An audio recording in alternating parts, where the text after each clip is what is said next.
there are no changes to the agenda. The agenda is at your desk. All right, so motion we adopt the agenda? Move approval. All those in favor vote aye. Vote no if you're opposed. You also have the September 11th minutes.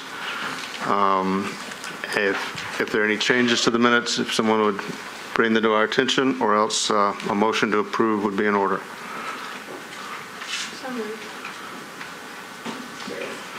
There's been a motion and a second to approve the minutes of the last meeting. All those in favor vote aye. Opposed vote no. Okay. All right.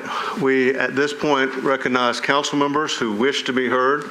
We ask the council members be heard either now or at the time of the actual agenda item they're most interested in. It doesn't really matter to us which way, but we don't want to hear twice. Or at least that's been our past practice, right? And has nothing to do with any council members who may be actually here today. It's just our rule. Okay. Okay.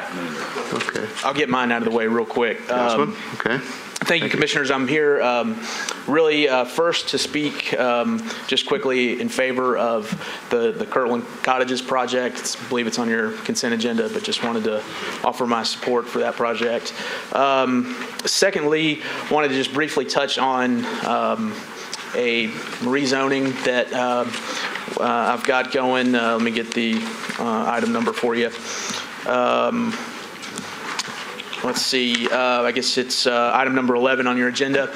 Just wanted to clarify a little what is going on. You may already be familiar with the situation, but essentially I was approached by the neighborhood to downzone from R10, and they ultimately decided they wanted to go to RS15 as opposed to RS10. The reason being that the setbacks were a little bit more restrictive under RS15 zoning. It didn't really have anything to do with the lot size as much as it did the setbacks. So realized that staff has some issues with that and certainly agree with those. And so just wanted to come here and say that I do support staff's recommendation, both as far as changing from R10 to RS15, and also to exclude the lots that currently have duplexes already on them was another recommendation that staff wanted, and so I'm fine with that.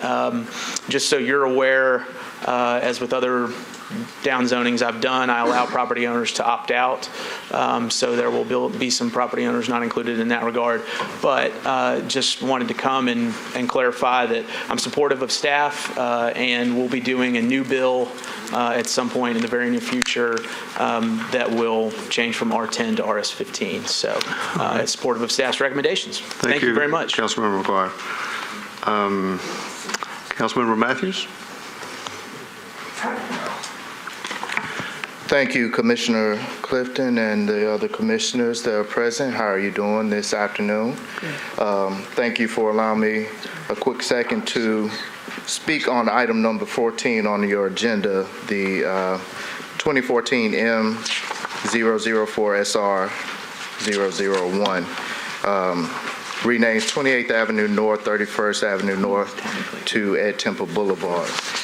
I want to speak very quickly on the reason this is being brought forward, but also what I think is good policy for our city. And as commissioners, I hope you could give this strong consideration.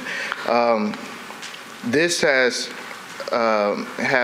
very significant support within the community, both within the district that this renaming would fall in, and amongst the city itself. Ed Temple was a very significant individual in the history of Nashville, both nationally, internationally, and the things that he's done in track and field, women's track and field in particular, I think is undeniable as far as the mark that he's made and how he's represented Nashville as a city. This has a petition attached to it that has been signed by hundreds of Nashvillians in support of this. There are individuals that actually live on 28th Avenue that will be directly affected by this that have signed a petition in support of this. The alumni, TSU alumni, have created the Tennesseans for Ed Temple Boulevard, And there have been emails sent to the council and different communication to council members that have expressed the support of this particular legislation. I want to speak about the policy, though. The existing Ed Temple Boulevard, and there is an existing stretch that is named Ed Temple Boulevard, was named by the state of Tennessee. It was formally done by the state. It stopped at Jefferson Street, where Jefferson Street, then Ed Temple Boulevard, then becomes 28th Avenue, because 28th Avenue, the rest of that corridor was a Metro on street, and Metro wasn't involved in the renaming at the time that it was renamed. There will be some that may take the stance that in renaming this street, it may be more appropriate to name it after someone else, but I don't think that that's good policy to take streets and break them up and name them after different people on the same corridor. I would ask you in good policy if there are other people that do deserve to be honored, and I do think there are other people in the community that deserve to be honored with street renamings or building renamings. Let's find a more appropriate street or a more appropriate situation to where it's still fitting with good policy of renaming streets or other items in the city to honor people within Nashville. I would ask for your strong consideration of either recommending support or taking the staff's recommendation for this, or sending no recommendation to the council and letting the council decide this issue up or down. I do respect the council member in the 21st District who does not support this. I respect her stance. This is in the 21st District, but I do believe that this particular case or this particular instance of trying to honor someone who has been very significant to the history of Nashville, this country, I believe is something that at least deserves a conversation and discussion, and I would urge you to support this. Thank you. Thank you, Councilman. Councilman Maynard, do you want to speak now or later? I'll reserve it till the time comes. All right. Council Lady Lannister. Thank you and good afternoon, Acting Chairman, and as well as Chairman McLean, he was here, and other commissioners. Thank you for the opportunity to address you today. I am here to speak in opposition to Ordinance BL 2014-860, which is an ordinance to rename a portion of 28th Avenue North and 31st Avenue North as Ed Temple Boulevard from Jefferson Street to West End Avenue. My opposition to this ordinance has nothing at all to do with Ed Temple and his outstanding accomplishments over the years. Ed Temple is obviously a great, revered person in my community in which I live, in the state, in the United States, as well as he's known internationally. We don't want to we don't want to take anything away from Ed Temple, which is why we already have an Ed Temple Boulevard and why fundraising is underway right now for a statue of Ed Temple. The mayor and the president of Tennessee State University, they are planning a fundraiser to raise money September 30th at the arena in honor of Coach Temple. So you see, the city's already on board with honoring Coach Temple on his 50th anniversary. Rather, my opposition is because of a precedent. This ordinance was set, and the opposition I've heard from, those would be directly impacted by this name change live in the 21st District, which I proudly represent. First, this section of roadway proposed to be renamed is entirely within Council District 21. I was not informed about this proposal, not until the legislation had been prepared. So I was unable to call my constituents together to consult with them before the ordinance was filed. I didn't have that opportunity. I wasn't presented that respect.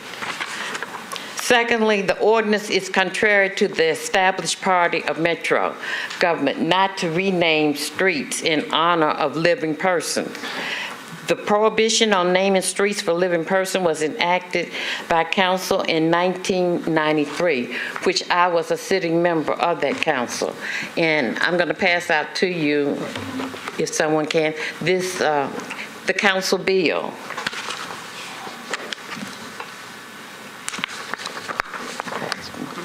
Thank you. This is the actual council bill that was sponsored in 1993 by former Councilwoman then Gail Ray, and it was signed by former Mayor Bill Bredesen. Carving out an exemption for renaming streets after living people would set a precedent for changing long-standing policies that metro departments and the public have come to rely on. This restriction was enacted by the council for legitimate public policy reasons, and it should remain intact. With this ordinance, if it passed, this would be taken away. You could name streets after living people. Finally, most importantly, I have heard from a number of my constituents that are very much in opposition to this name change. If this name change went into effect, 235 property owners consisting of residents, businesses, and churches would be required to change their address.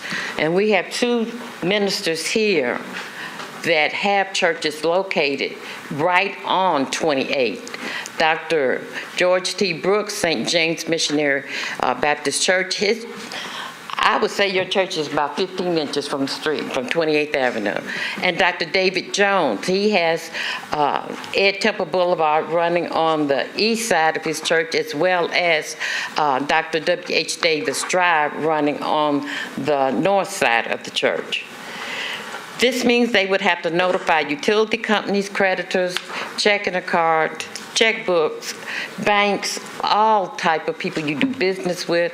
You would have to notify them and correspond with them to get them to change the addresses. I don't know about your mailing situation. Sometimes it takes a while for letters to arrive at my house that are sent just right here in the city. So you know what a person would face. Mrs. Westbrooks is 77 years old. She said, Councilor, I don't read well enough to go out to the driver vehicle location on Centennial Boulevard, stand 2 hours in a line, and get a new driver's license. Please don't let this happen to me. This can amount to a significant expense and hassle for the constituents, some of whom are here tonight and will speak to you in opposition to this proposal. I also have a letter here from on the south side of the connector, which is in my district, a letter from West End Condos. They are requesting and denying that we take this action to change the name of the street. Their residents would have to go through a whole lot to have their legal address right. Finally, for this reason, I'm asking you to vote to make a recommendation of disapproval. I repeat, disapproval for this name change. Thank you for the time you've given me. Thank you, Council Lady. And here's some petitions I'd like to turn in. Are there any other council members wishing to be heard before we begin the rest of the agenda? Okay.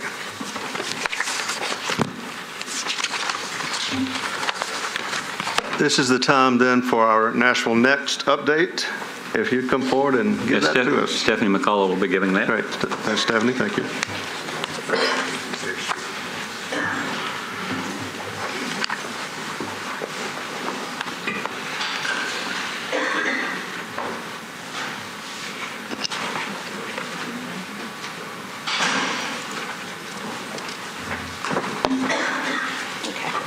Good afternoon, everybody. My name is Stephanie McCullough. I'm with the Community Plans Division, and I want to talk to you a little bit about the most recent report completed for Nashville Next for the housing and gentrification issues we've studied.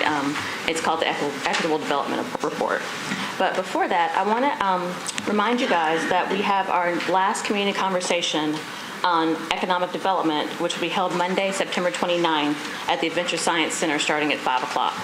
Would you bring that a little closer to you or something? Is that better? Let's do Maybe. this. Thank you. Okay, sorry. Okay. Oops. Okay, hello. Really?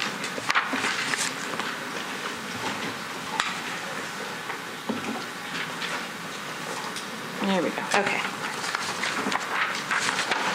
So basically tonight I'm going to talk to you about the need and the purpose of the report, why we developed it, its content, and then the next steps for using the report. Okay? So it was decided early on that the issues of affordable housing and gentrification would need further study, and as their issues have been consistent in conversations with Nashville citizens even before the Nashville Next process began. And as more and more people identified affordability as one of the top issues affecting their daily lives. So the purpose of this report was to identify specific planning tools that can maintain or create a diversity of housing types and costs over the long term, particularly for Nashville's inner ring neighborhoods. Okay.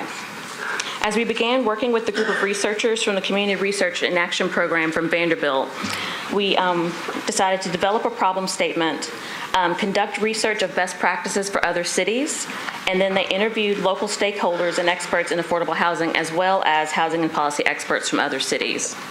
And we started that in April of this year. One of the other things we did was on June 30th, as some of you already know, we had over 300 members of the community gather to talk about the issue of gentrification and equitable development at our first community conversation. We also held listening sessions that were moderated by the Neighborhoods Resource Center consisting of representatives from several neighborhoods that are in multiple points along the spectrum of gentrification. And so now we're ready to release the report, and it should be available on our website today. Okay. So the research team that we worked with devised a strategy for the city to use to encourage equitable development. And so step one of that is to adopt an equitable development approach rooted in the values of equity and diversity. And that means that we take, as a community, look at the future development through an understanding of the past and work with the strong community partnerships we've established so far. Number two, we monitor neighborhood demographics and resources. We begin to use data to assess neighborhood displacement risks, as well as to develop strategies to increase access to services. Assess the positive and negative to identify the best way to act for each neighborhood. And then number three, which I'll go into a little bit more, is to build an equitable housing development toolkit, which will have tools and services that are designed to fund, build, and preserve affordable housing and to retain residents in their neighborhoods, are appropriate for different types of neighborhoods along the different aspects of gentrification, and appropriate for different scales of development. So as I mentioned, as you kind of figured out from before, each of these tools fall under one of these four categories: fund, build, preserve, or retain. The research team identified and assessed 14 possible tools, which are outlined in the report, and then identified four in particular for Nashville, which we should use as a starter. And so the first is, in order to fund affordable housing, the team recommends that we begin by scaling up our Affordable Housing Trust Fund, or funds. There needs to be a greater influx of capital into the fund, as well as identifying ongoing dedicated funding sources. These funds should be flexible to support not only construction, but purchase, rehabilitation, and preservation of affordable housing. We should design and implement an inclusionary housing policy that is suited to Nashville's development and housing needs. We should preserve affordable housing through a shared equity housing model or the establishment of a community land trust fund. And again, these are all detailed into the report. And then lastly, we should retain residents by expanding or enhancing the existing home repair assistance programs. And that doesn't necessarily fall within the purview of the planning department and its goals, but in the larger goals of our community that would fit in. Okay.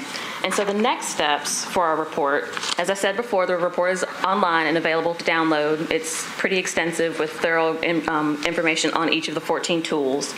The Nashville Next Housing Resource Team will look at the report and look at the actions that are outlined by the research team and implement those as part of the Nashville Next plan. So all of the research teams are meeting in the next week or so to start developing action items for the plan.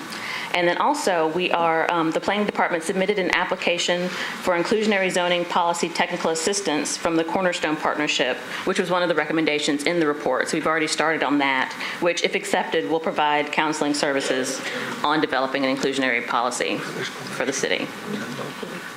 So, thank you for your time. Thank you very much. Any questions for Stephanie?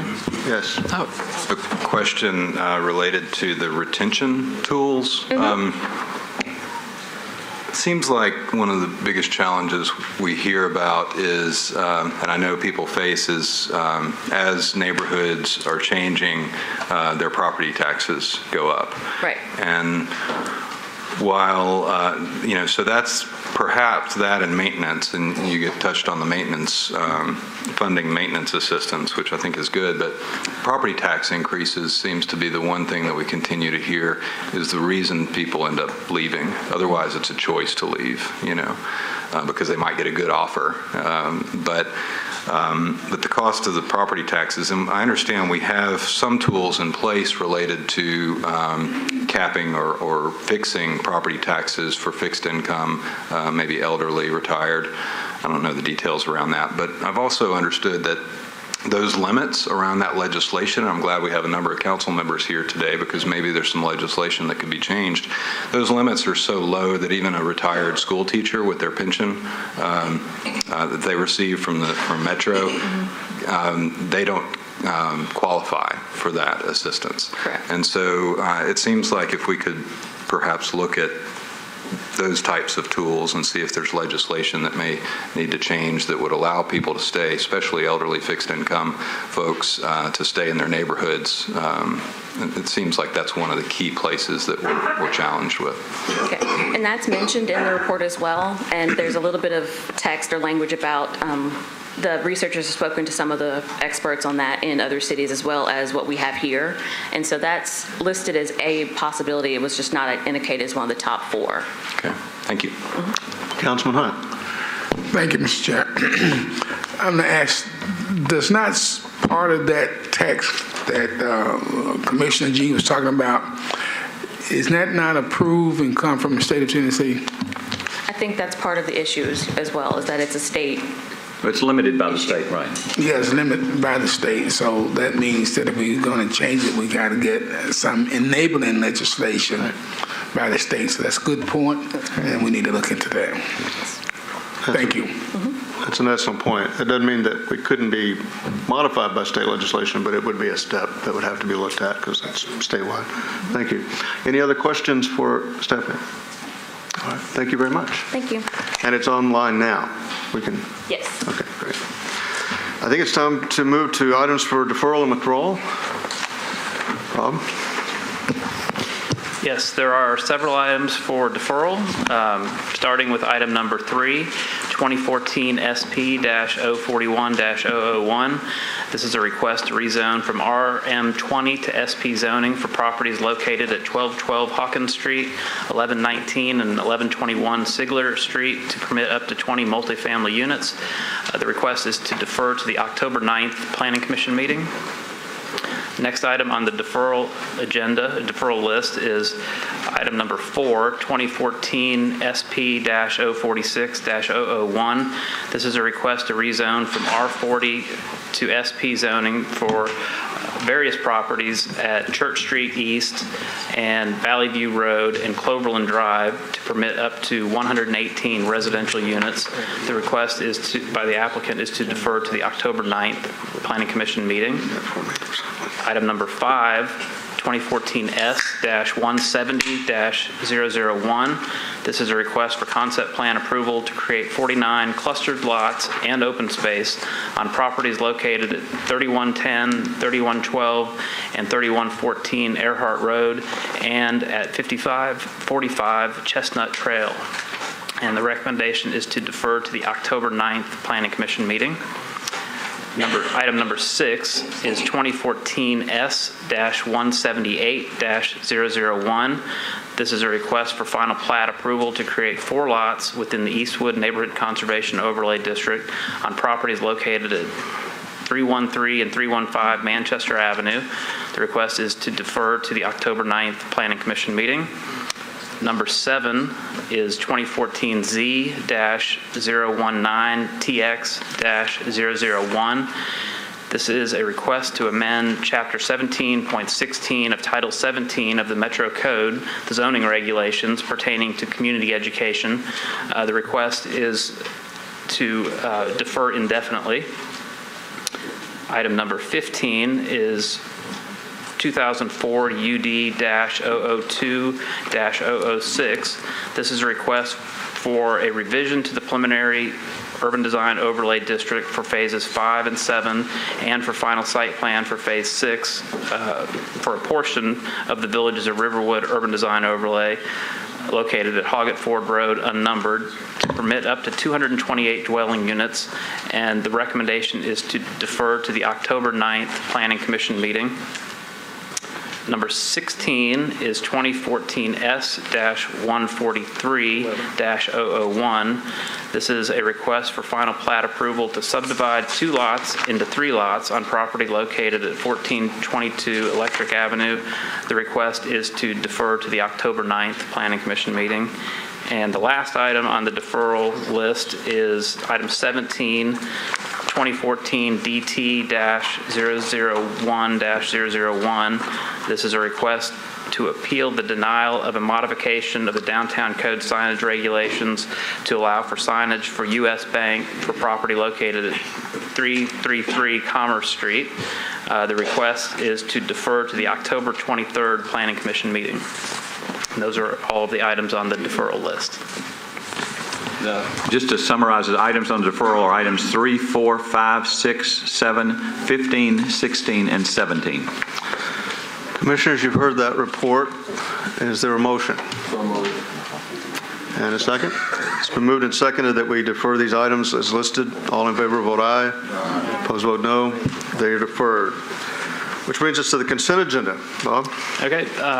As information for our audience, if you're not satisfied with a decision made by the Planning Commission today, you may appeal the decision by petitioning for a writ of cert at the Davidson County Chancery or Circuit Court. Your appeal must be filed within 60 days of the date of entry of the Planning Commission's decision. To ensure that your appeal is filed in a timely manner and that all procedural requirements have been met, please be advised that you should contact independent legal counsel. As noticed to the public, items on the consent agenda will be voted on at a single time. No individual public hearing will be held, nor will the Commission debate these items unless a member of the audience or the Commission requests that the item be removed from the consent agenda. So as I read the following items into the consent agenda, please raise your hand if you would like one of these items removed. The first item is item 1, 2013 SP-022-001. On page 5 of your agenda, this is the Kirtland Cottages SP. This is a request to rezone from R15 to SP zoning for property located at 4201 Kirtland Road to permit up to 4 detached residential dwelling units. Excuse me, I just want to ask a question. I don't want to take this off, but I just wanted to see in their next stages with their conversation with stormwater, if they could discuss having pervious concrete for the drive-in parking. That site has got a lot of coverage already with the house relative, if it's paved too, stormwater may require it based on their pervious surface ratio, but I just want to call that out as a real consideration, even if it's borderline, but not to take it off consent, but just when it gets to stormwater could talk to them about that, please. Okay. This is a preliminary plan, so that could be looked at final site plan approval stage if it makes it that far. So item 1, the staff recommendation is to approve with conditions and disapprove without all conditions. Item number 9 is the next item on the consent agenda. This is 2014 SP-060-001. the Schrader Lane Church of Christ. This is a request to rezone from R6 to SP zoning for a portion of property located at 1234 Schrader Lane to permit an electronic sign. Staff recommendation is to approve with conditions and disapprove without all conditions. Next item is item 10, 2014 SP-067-001. This is a request to rezone from R6 to SP zoning for property located at 1604 6th Avenue North to permit up to 4 residential units. Recommendation is to approve with conditions and disapprove without all conditions. Next item is item 11, 2014 Z-054PR-001. This is a request to rezone from R10 to RS15 zoning for various properties located along Auburn Lane, Dartmouth Avenue, Tulane Court, and Woodmont Lane. Staff recommendation is to disapprove as submitted, but to approve with a substitute ordinance that includes the items outlined in the staff recommendation in the staff report. So that would be a disapprove as submitted, but approval with that substitute. Okay, we got time. Next item is item 12. And I think there was someone here that was wanting to speak on this one, but I believe they have said they have changed their mind, so I'm going to read it into the consent agenda to see if they are still here. Item 12 is 2014 Z-055PR-001. This is a request to rezone from SP to MUL-A zoning for property located at 1170 Dickerson Pike. The 3.23 acre property. Staff recommendation is to approve. Next item is item 13, 2014 Z-056 PR-001. This is a request to rezone from IR to MUL-A zoning for property located at 1307 2nd Avenue North. Staff recommendation is to approve. And then under other business, item 18, this is the 2015 Planning Commission filing deadlines and meeting schedule. Staff recommendation is to approve the schedule that it was in your packet. And item 19, a new employee contract for revision for Mary Conley. Staff recommendation is to approve. Next item is item 20, approval of the amended Planning Commission rules and procedures. Those were in your packet. Staff recommends approval. And item 21 is a contract between the Nashville-Davidson County Metropolitan Planning Commission on behalf of the Nashville Area MPO and Nashville Area Chamber of Commerce for the production of a regional indicators report, the vital signs. Staff recommendation is to approve. Item 22 is a contract between the Nashville-Davidson County Metropolitan Planning Commission on behalf of the Nashville Area MPO and the Nashville Civic Design Center for urban design services related to the Regional Transportation Plan. Staff recommendation is to approve. Item 23 is a contract between the Nashville-Davidson County Metropolitan Planning Commission on behalf of the Nashville Area MPO and the TMA Group for the administration of the Clean Air Partnership of Middle Tennessee. Staff recommendation is to approve. Item 24 is a contract between the Nashville-Davidson County Metropolitan Planning Commission on behalf of the Nashville Area MPO and Greater Nashville Regional Council for services related to the FY 2015 Unified Planning Work Program. Staff recommendation is to approve. And the last item on the consent is the item 29 is to accept the director's report and approve the administrative items. Is anyone in the audience who wishes to be heard on any of these matters before we approve them by consent? All right. You've heard the items marked for consent. Just for the record, the items on consent are items 1, 9, 10, 11, 12, 13, 18, 19, 20, 21, 22, 23, 24, and 28. What about 29? 29 is the director's report. I have it as 28. But Okay. Maybe we lost one. Any discussion of those? All in favor of approving these on consent, vote aye. Aye. Opposed, vote no. Mr. Chairman, you'll have the remaining items are item 2, which you have closed the public hearing on, items 8 and item 14. All right, thank you. Before we go on, I might mention in the director's report, Director Bernhardt has laid out for us the meetings for all of next year, so we'll have no excuse for missing any of them. So we should put those on our calendars if we can. All right.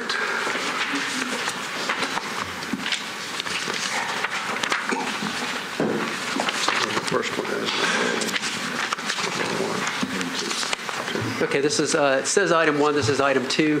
This is a request to rezone property. It's considered, it's called the Hillwood Court at Nashville West. Properties, this was deferred from the September 11th Planning Commission meeting. As Rick said, the public hearing was closed. The request is to permit 40 residential dwelling units. This is across from Nashville West. 2 properties outlined in red on the south side of Charlotte Pike. Staff's recommendation is to approve with conditions and disapprove without all conditions. Property is approximately 3.2 acres and consists of 2 single-family homes. The existing zoning is RS40 and R40. RS40 is single-family only. The R40 would permit 2-family and single-family, and both of these zoning districts together would permit a maximum of 5 residential units. This is the proposed site plan. Calls again for 40 units, which is approximately 13 units per acre. Along Charlotte, you would have, it calls for manor homes, which would consist of 18 units. To the south of that, transitioning to the single family to the south of this project, there are 10 townhomes, which are all attached. And then adjacent to the southern property line are 12 cottage units, which are all detached. You have a 50-foot buffer along the southern property line and a 5-foot buffer along the eastern property line and an opaque fence along the western property line. The maximum height for the manor homes is 3 stories and 35 feet. Townhomes is 3 stories and 35 feet, and the cottages are 2 stories and 30 feet. Access is from Charlotte Pike. They are providing an 8-foot sidewalk and a 6-foot grass strip. There's a historic wall located along Charlotte Pike. They are preserving that with this proposal. The plan also would permit a future connection to the west if the properties to the west develop. These are some conceptual elevations of the proposed unit types. This is the manor homes. This is a look at the concept of townhomes. Another photo. This is a view of proposed cottage-type units. Another view. This is in the West Nashville Community Plan. The policy is neighborhood maintenance. This is suburban policy. It's intended to reflect and maintain the existing character of areas in a suburban-type development pattern. Also, this is in a special policy which recognizes the intense land uses along Charlotte Pike as well as the traffic, and would also support high-density type residential developments as shown and as proposed with this plan. This plan also supports several critical planning goals as outlined in your staff report. In conclusion, staff is recommending approval with conditions and disapproval without all conditions. I also want to point out that one of the commissioners had brought up an issue with having crosswalks to the neighboring or across Charlotte to Nashville West. There is a condition that we added to the approval that would require that we look at this when it comes in for final site plan. Thank you. Thank you, Jason. Before we open it for discussion by the commission, I wanted to ask, would you go into a little bit more detail about the special policy and for the benefit of newer members and the folks here, what does that mean, special policy, and when did we adopt it and all of that? Well, the special policy was adopted with, I think this last community plan was adopted in 2005. So the special policy, again, was intended to recognize what is occurring, the development pattern along Charlotte Pike, and that single-family residential is not really appropriate along a corridor that has intense traffic as well as has commercial, and is intended to have more commercial, and will So was in it the part future. of that adopted plan? Correct. Okay. After debate in the neighborhood and by this commission? Correct. Okay. But not by the council officially?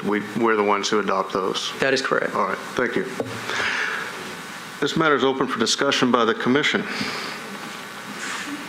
And because of the public hearing being closed, I think, if you don't mind, I'd like to ask the staff another question before we do that. In terms of the posture of this case vis-a-vis council action and opportunities for change, or have you monitored the process? I think it was going back to neighborhood meetings and things like that. Could you address that a little bit? Where are we process-wise? Yeah, let me just try and address that, and Jason can. The commission requested deferral to allow for neighborhood meetings. There have been several neighborhood meetings that have been held since the commission. The council bill is being fostered, if you will, by Councilman Tigert. He is still in communication between the developer and the applicant. He's asked that it be allowed to go forward to the commission, to the council. They're continuing to negotiate in terms of whether or not they change the type of dwellings or the number of dwellings, but it wouldn't be any more than what is in here, and it wouldn't change the basic layout. And so they'd like to kind of move it on to the commission. A bill has not been filed, I don't think, Jason, yet, I don't believe. The bill has been requested but has not been filed yet, so it will be filed the next council deadline and then start working its way through that process. And if it's not acted upon by this commission, it can't be filed at the council with that? Correct. There's a council rule that says that they need to have a recommendation from the Planning Commission for an SP prior to introduction on first reading, or they would have to suspend the rules at council to have it introduced. One other preliminary question. So if there were changes to this as a result of neighborhood plans or otherwise, this commission, if we wanted to have benefit of those plans and a say about our recommendation, we have the authority, I suppose, to put in whatever motion we might or might not pass today, a re-referral to us if the bill is amended at the council level. Is that my understanding? Is that correct? You could request a re-referral, right? Yeah. Or you can condition your approval on re-referral if it's different. It's no different than would be your recommendations that say all conditions. It's disapproved. It's approved with the way you send it, or it's disapproved without all conditions. It'd be the same type of thing.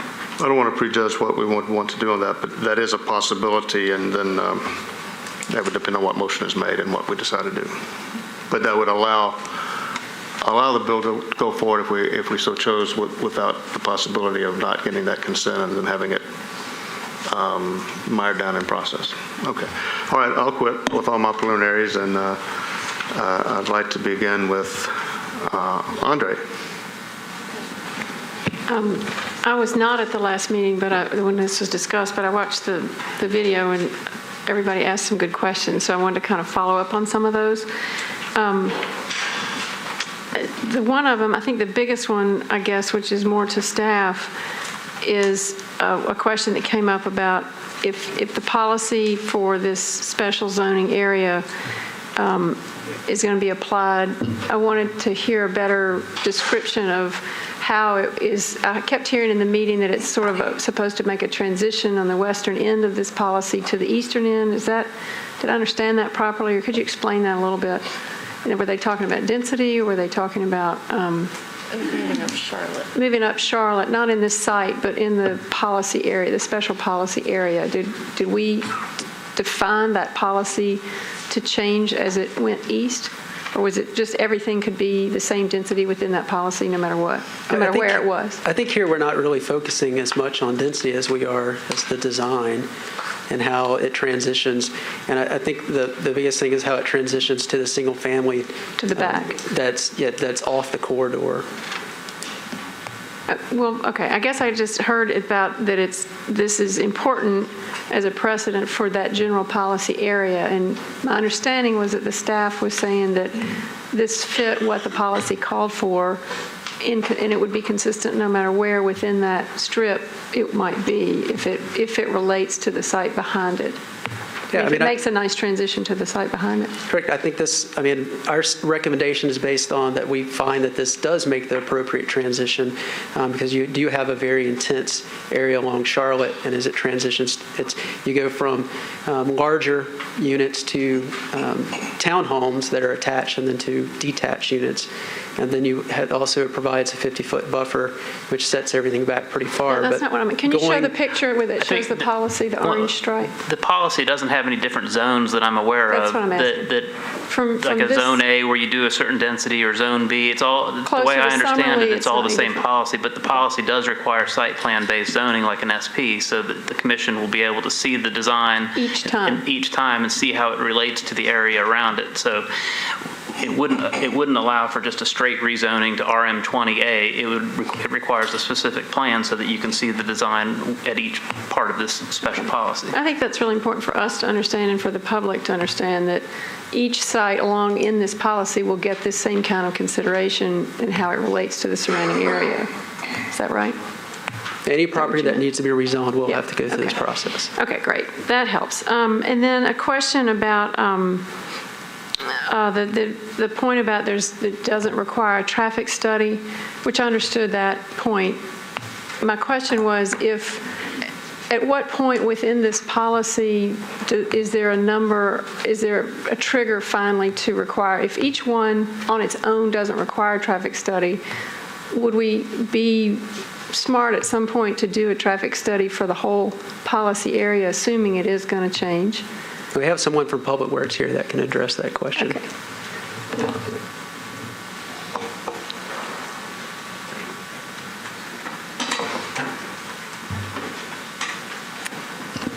Good afternoon, Devin Doyle, Public Works. If I understand your question is a concern about the cumulative effect of the densification.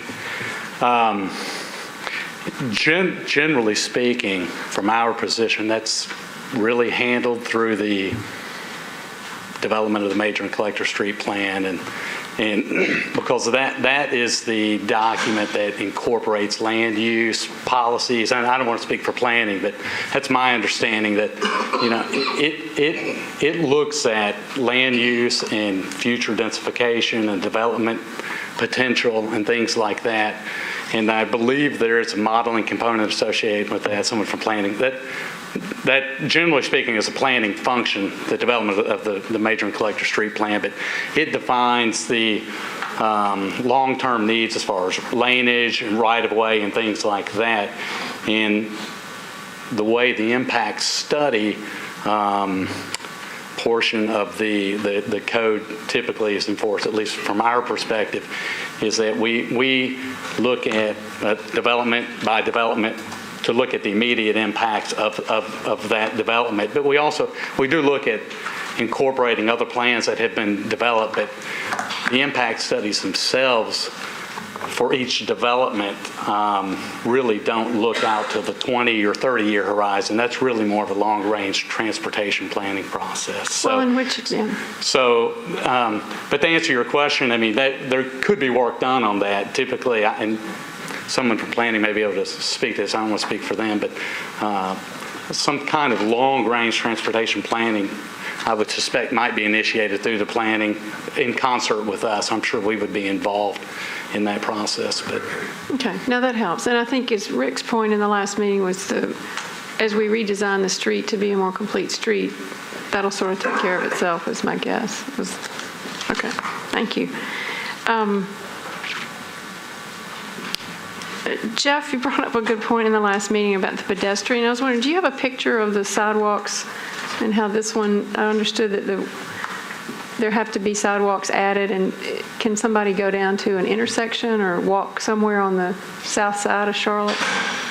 But this shows the two existing, the closest pedestrian crossings. So you have one at the west entrance into Nashville West, and you have one at Brook Hollow Road. So we'd have to look at the feasibility of whether they can be done, and whether is there enough right-of-way, what's the topography like. So the condition gives us the flexibility to work with the applicant and doesn't necessarily require it if No, they I understood can't that. I'm just asking about the sidewalks on the south side of Charlotte. Whether there's a crosswalk or not, if I could get to the intersection on a sidewalk, or if you're walking through ditches and yards. There to is get no to it. sidewalk on that side. Okay. So this would be the first sidewalk in this stretch. And then it would gradually be connected as it all gets Correct. developed.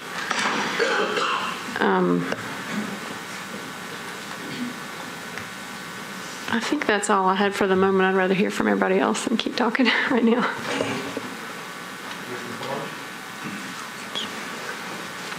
Yeah, one more, sorry. They talked about, you raised the question about the Nashville Next and affordability, and I guess, again, what point do we start to discuss with developers about mixed income possibilities? If we're doing an SP, can we start to require any percentage, or at least request a discussion about it or something, so that it's not all high-end and impossible to reach? Well, I think that it would be more appropriate for the commission to discuss a generic policy that would apply uniformly to all applications, and that be part of a larger discussion. It needs to be, but I would advise against simply signaling out an individual project for that. Can we just put that on our list? Okay. Yeah, all right. Commissioner Farr. I guess I'm also just have more process questions right now. So, in looking through all of the comments, it seems very clear that there was a community meeting and that there have been some verbal changes discussed that might bring it more in line with gaining neighborhood approval, but also widespread concern that we're about to vote up or down on a plan that doesn't reflect those changes. So I guess I'm still trying to figure out how. I know you just talked about this with the council plan, but if we were to go ahead and approve something like this as it currently stands, how do we know that there's going to be any kind of changes similar to what's been discussed verbally so far? I think the commission would need to make a decision as to whether those changes are something that the commission wants to review and see. From a staff perspective, this plan is an appropriate plan the way it's designed. In fact, as I mentioned the last time, it's actually of a lower density than probably would be appropriate at this location. So, if the commission wants something less than this, that's up to the commission to discuss. Okay. Wait just a minute, I missed her question then. I thought she was saying, how can we still have a decision to make if we approve today? I'm just worried that I feel like if the developers and the neighborhood have come to some agreement on some changes, but that's not reflected in this plan, and we vote up or down on this plan, how do we know for sure that those changes are going to be implemented? And I think the advice or the comment I would give is what you have before you is the plan. And this is a plan the staff felt like was an appropriate plan. It's at the low end of the density scale. If the commission in your debating thinks that you would like to see a different plan or that this plan is not appropriate, then you need to take the action of either disapproving this plan or, as we talked about before, approving it and recommending the council send it back for review, or conditioning your recommendation on the council sending it back. Okay. I mean, I agree that it is appropriate to be looking at something of greater density. I also am certainly aware of the community opposition to it and would like to think that there is a way to find somewhat of a happy medium.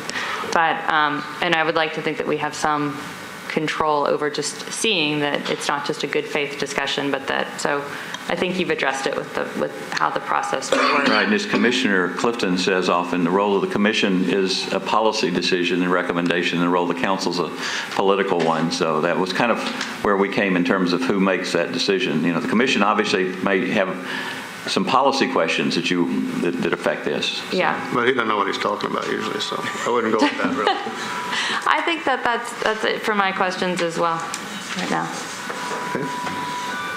Commissioner Dalton? I have no additional questions since our last meeting and discussion on this. Commissioner Haynes? I'd love to get Devin back up here. I think we can do that. Thank you. I certainly agree with the density question. My concern has always been if you take 40 units or 80 people and you try to turn west onto Charlotte with no turn lane, and I know we don't need a traffic study, but are we creating a hazard here that's not going to be solved by the developer? You're saying coming left, out of the subdivision and turning west. coming out of the onto Charlotte. development and turning left, west, with no turn lane in the middle. Are we asking for problems from a safety perspective? Actually, I believe this is a 4-lane cross-section with a turn lane. It says two-way left turn. I think there's a continuous 2-way left turn. When Nashville West was built, Charlotte Pike was two lanes, one in each direction. So there is a middle lane. Right. They actually widened Charlotte Pike from, is it, it's beyond Hillwood. I'm drawing the blank on the next intersection. Anyway, it's a 4-lane cross-section, 2 lanes westbound, 1 lane eastbound, and then a center 2-way left turn. All right, great, thank you. That's all.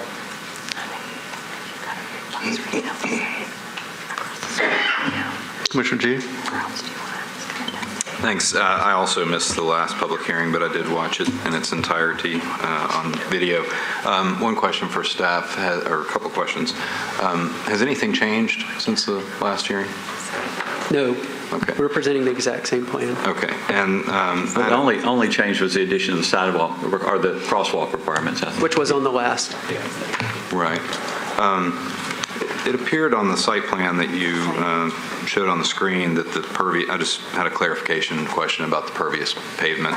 In our report, it appears pervious pavement appears to go around most of the development. Here, it may appear to, it's not labeled, but it looks like it's only behind the manor homes. Is that, could you clarify what the accurate? I believe it's just in the parking areas and not the drive aisles themselves. Okay, so that's different than the plan we have in our staff report. Pervious surface.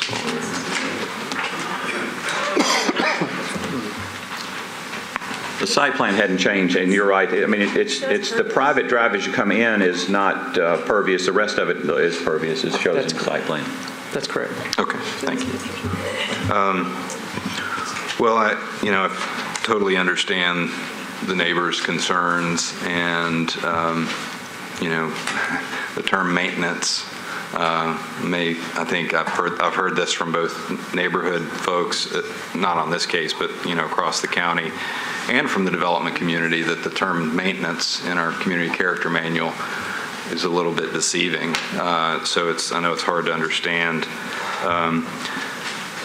And if I lived right behind this, I probably would be on their side of the argument. However, as Rick pointed out, this is not a political decision for us. This is really a planning decision. And I think this plan represents exactly what the policy is asking for. I was scratching my head thinking, well, how else could you transition, or what might you transition with differently? And it could be larger lot single family on the back side of this. And I was looking at it and I thought, well, you actually could carve this up and put larger lot single family, but you would lose all the open space. I think it's a great plan. I think, as Rick mentioned, this is relatively, moderate density that we need on our corridors. It makes a transition back toward the single-family neighborhood, in a way that I think doesn't threaten further development beyond that, to maintain the existing character of the neighborhood. So, interested in hearing my other colleagues here, but I think Connor, can I speak to that just a question? I don't think it's in the maintenance. I mean, it's a special policy that was written into the plan by the community, and it's separate from the maintenance policy. I think that's really important to clarify, because it isn't muddy or deceiving, because it's not, my understanding is it's not in the maintenance. It's a special policy, right? And so maintenance is outside of this area where this site is. I don't know if that's what you meant or not. Okay, yeah, well, I just want to be clear to the public. That helps. Yeah, no, that helps. Would staff like to comment on that? To clarify that at all? It's suburban maintenance, but it has a special policy that adjusts how you interpret the suburban maintenance. For that particular For that area specific- that that was specific determined by area. the community Correct. in the plan that was made. Correct. So it's both. It's adjacent to maintenance. Well, that's not what Rick, that's not what Rick just said, The but, special policy within it. okay. That's all. Commissioner Blacksher? I also did not attend the prior meeting, but watched the YouTube video, and I thought that, as other commissioners had stated, that a lot of good points were raised in the prior meeting. And my main question was already addressed by Commissioner Farr. It sounds like this plan is still in flux, and how do we vote on a plan that maybe is not yet determined? But it sounds like we're voting on the old plan, knowing that there may be a compromise reached later. And so I guess, I don't know how comfortable the commissioners are with voting on the plan as it is now, knowing that we may not get a chance to see the compromise plan. And I know Commissioner Clifton raised the issue of re-referral, so I'd be interested in what commissioners had to say about that. Okay. Councilman Hunt. Thank you, Mr. Chair. Listen to that, and I think, if I'm not mistaken, when these kind of projects come up, there's always something to be desired after the fact. And I think we in the council have been in a position where if something like that were to happen, the developer and the community, once they agree on something after the fact that needs to be done, that entire bill can be amended. As a matter of fact, that's what we did with the contextual overlay bill. So, I haven't seen anything that's going to be exact the way we want it when it's constructed. But I like to think that the community and the developers are in tune with each other where they can develop and discuss those issues. And Charlie, I know, will be more than happy to amend it to make it fit whatever they discuss. So having said that, the proposal seems to meet the critical planning, so I see no reason not to approve or support staff recommendation. So I would make a motion to move for approval. Thank you. Is there a second for that motion? Could we can debate that. Well, I was going to say, could we add to the motion that it gets re-referred or do we not want to do that? I think Councilman Hunt was thinking He was saying it's not let them necessary. do it. Okay. So we can discuss that as part of the motion. Is there discussion of his motion as he stated it?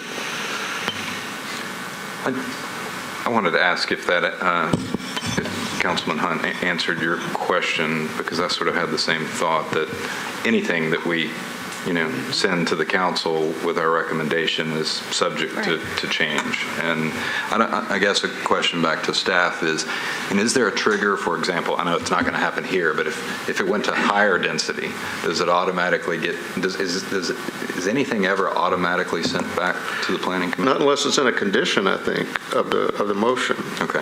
Is that right? Yeah, I mean, the commissions, most of your motions have, at least recently, have included a recommendation for approval with conditions or a recommendation for disapproval without all conditions. So what that does is it changes what the council does. If they amend the bill in certain ways, then it would be inconsistent with your conditions, then it would change that from an approved to a disapproved, require 27 instead of 21 votes. The council always has the authority within the realm of the title of the bill to make adjustments and amendments. Sometimes it's outside the scope of the title, and then that would require that probably to come back here.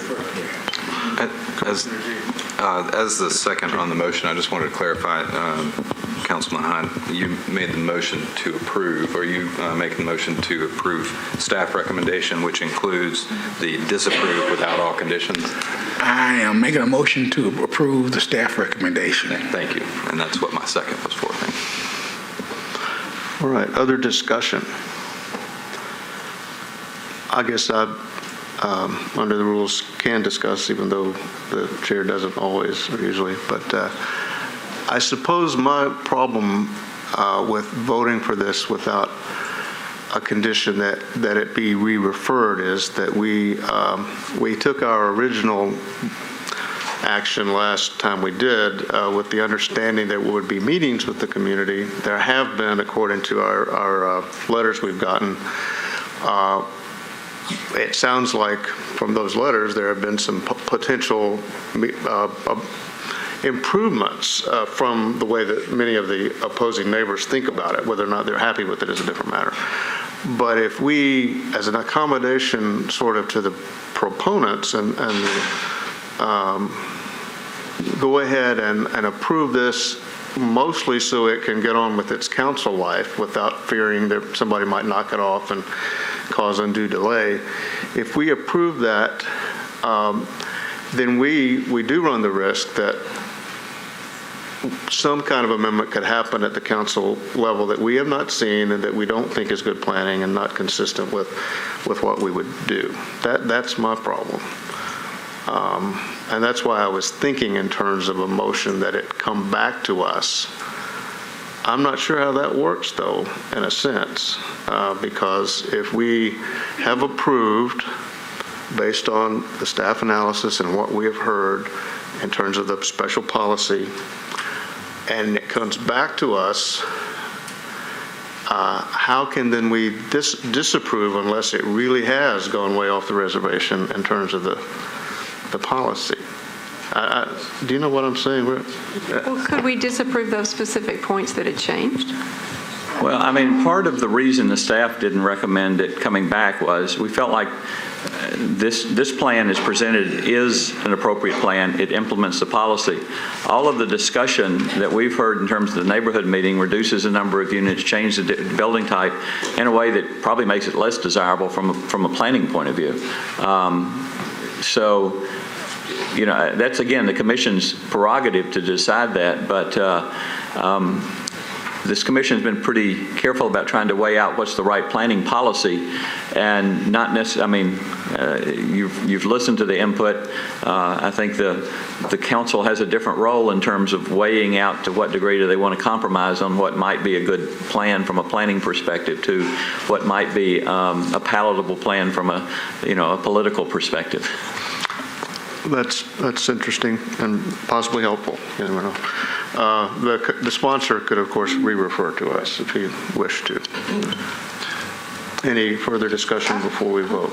I would just like. What just a minute. I was just going to say, I mean, looking through the conditions, I see a lot of places where it really would come back to us.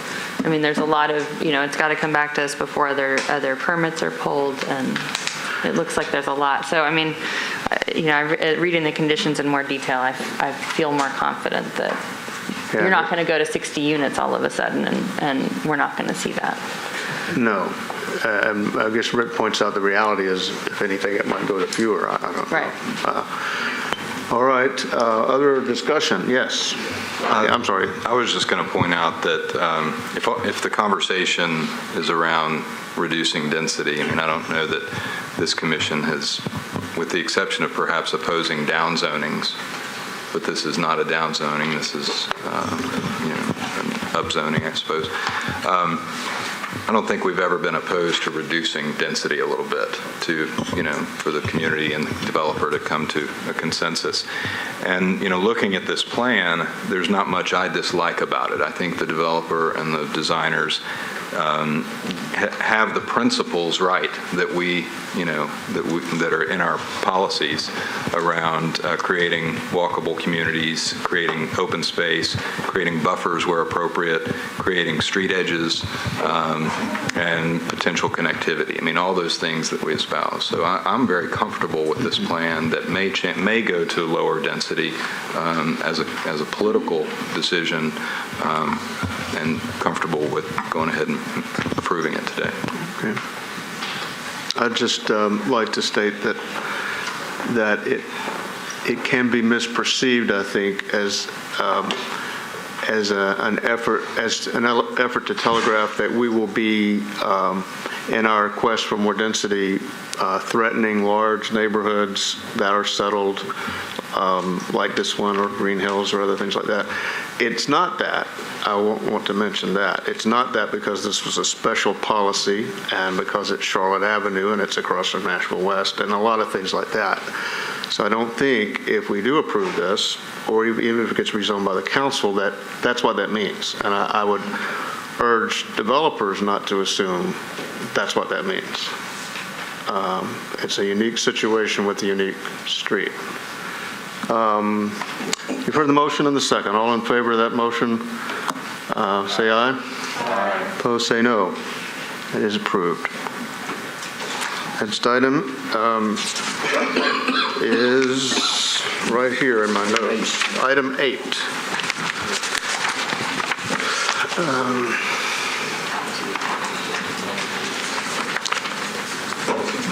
If we could take just a 2-minute break here for, if you don't mind, just a couple minutes before you present that.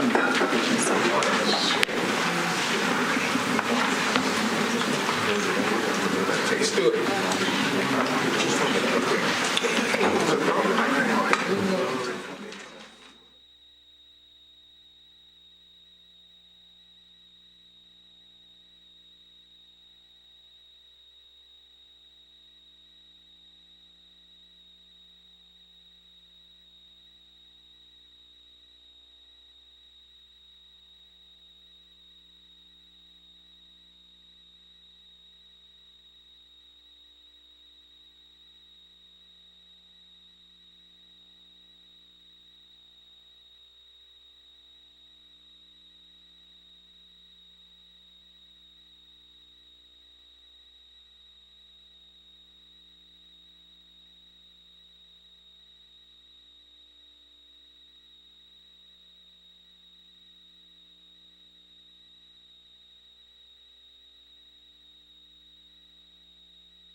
If I could ask commissioners to, as soon as they can, get back.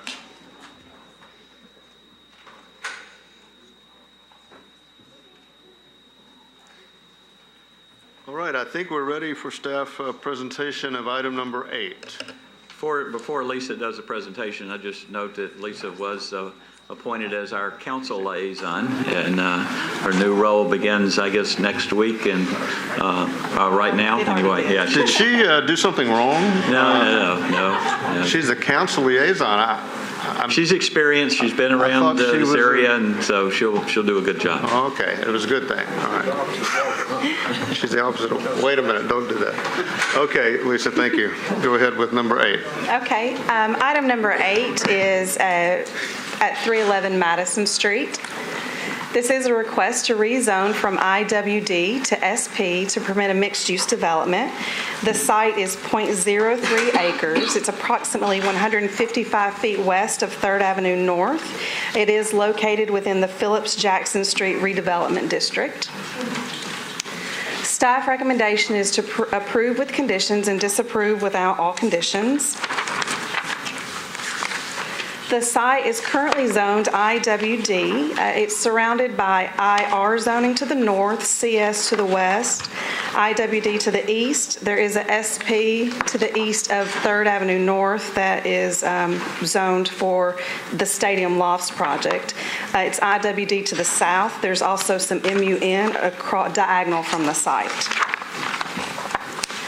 Okay, the plan is for a mixed-use building to be located on the property. It is proposing a maximum ISR of 1 with a FAR of 3. Setbacks proposed are 0 feet on the side and the rear and 1.5 feet in the front. Proposing a maximum height of 50 feet. In regards to the size, the non-residential portion of the building would be 450 square feet. That's on the bottom floor, and then the residential portion would be on the upper floors, 1,800 square feet. Okay, this is a photo from the site looking east along Madison. The site would be on the right. This is a photo looking west along Madison in the existing buildings. And then this is actually the site kind of looking at the corner from the alley and from the intersection of the alley and Madison. This is a proposed rendering of the building. As I had said before, the maximum height is 50 feet. The square footage, 450 on the ground floor for the non-residential portion of the property, and 1,800 feet on upper floors for the one single, it's just for one residential unit. The building design has been approved by MDHA. The building has been designed to step back on the upper floors, and that's to avoid a conflict with an existing NES pole, and so NES has approved this building design as well to take care of that conflict. The policy for the area is T4 mixed use, it's urban mixed use neighborhood. The development of this site in this manner supports several critical planning goals, including supporting a variety of transportation choices. It supports infill development, creates walkable neighborhoods, and promotes compact building design. In conclusion, staff recommends approval with conditions and disapproval without all conditions. This is an opportunity for a unique mixed-use building to be constructed in an evolving urban area.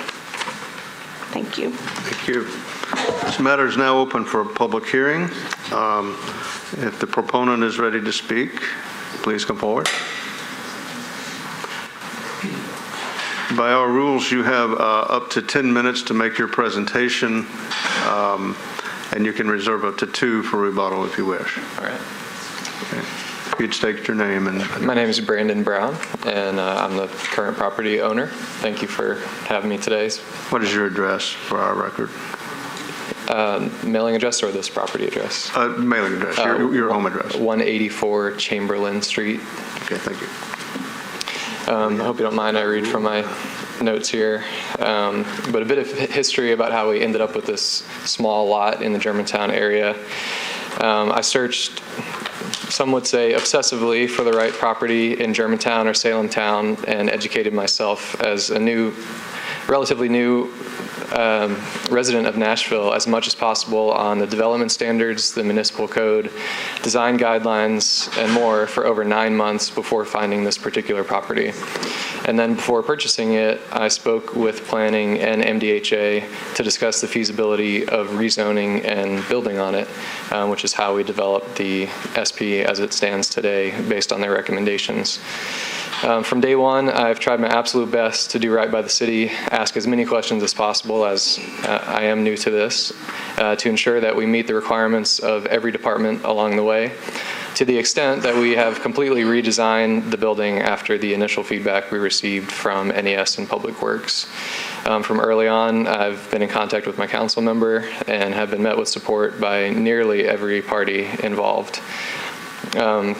Just a bit about kind of the goal here. I'm not a developer, an investor, contractor, or a realtor.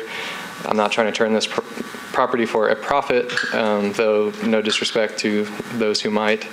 My top priority before even landing on this property was simply to find a great home in a great neighborhood for myself and my wife. I believe in Germantown, and I truly want to be a good neighbor, someone who contributes to the neighborhood. And I believe this project achieves that by taking a relatively tiny parcel, which most would consider unusable, especially with its current industrial zoning, and turning it not only into a functional residence, but one that adds character to a redeveloping area, while also providing a small non-residential unit to best meet the city's goal for multi-use, pedestrian-friendly buildings in the urban core. And I thank the planning department for their support of the project. Thank you. Appreciate it. If there are others wishing to speak in support of this proposal, please come forward and speak to us at this time. Those who wish to speak against may come forward. And each of you will have 2 minutes to speak. Thank you for this opportunity. If you could please pull up the aerial photo. Okay. While she's doing that, if you'd give us your name and address. My name is Patty Chambers. I'm with Stevens Group Real Estate and Property Management. I am the leasing agent and asset manager and property manager for 2 of the 4 developments that surround this property. One known as the Square at 4th and Madison, which is your mixed-use development, and the other one, the property that backs up to this property. I'm here today to express my concerns. First, I want to defer to my letter I emailed to you all today. regarding specifically the setbacks and the floor ratios. If you'll please refer more in detail to that. My biggest concern, I have been with my client now for 2 years in November, as we are growing and just busting at the seams in Germantown with just a lot of energy, a lot of construction going on. My biggest concern about this building, and also for the applicant too, is that alleyway right there is very congested. It is hard for dumpsters to get down there. My concern is for public safety. When I come out of the alley and turn on to Madison Street, the only way I have visibility around my building right there on the side is because Christie Cookies is not blocking, their parking is not blocking my way whatsoever. If a building did not have setbacks correctly where they are proposing to build, my concern is that there will be more accidents. I would also like to I'm also concerned about runoff and drainage and impervious surfaces. All right. Good timing. Mr. Chairman, members of the Commission, Sean Henry, 315 Dedrick Street. I'm here on behalf of the adjacent business owner who's in the process of opening up a restaurant and shares a property corner with this property on two sides. The concerns here are really public safety, public traffic issues.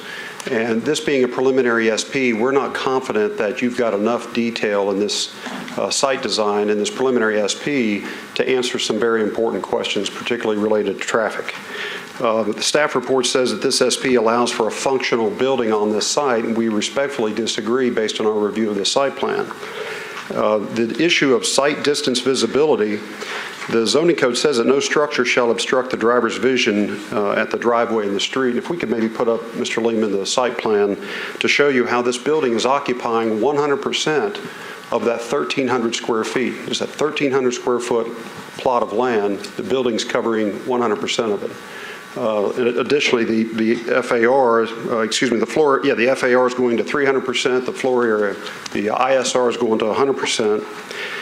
So the zoning code talks about site distance. Now, within the urban zoning overlay, site distance triangle is waived, but not within the traffic and parking code. And that's what's the issue here. There's several reasons under the traffic and parking code for this thing not to be approved as currently designed. And I'll give you those, and I'll spare you with the citations from the traffic and parking code, but the garage door matches up with the driveway, which is sitting directly on the property line. And so these are supposed to be located for safe traffic operation. The driveways are supposed to be positioned, in this case the garage door, a minimum of 4 feet from the adjacent property line. As you can see, it sits right on my client's property line. The driver inside the garage, before they pull out, they're supposed to be able to see safely in either direction. They can't do that here. So this is too much for this site. We ask for you to consider a final SP if this is going to proceed forward. Thank you. Thank you, Mr. Henry. Is there anyone else who wishes to be heard regarding this matter? Does the applicant wish to offer a rebuttal, which is optional, you don't have to?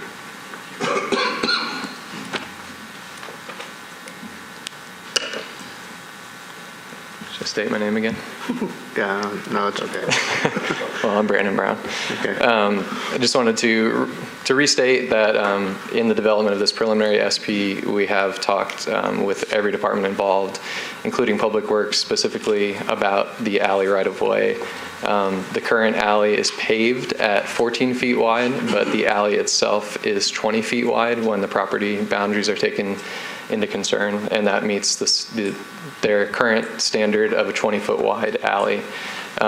So the actual paving of our vehicle access into the parking area would in itself add 3 feet of concrete, which is not currently present in the alley.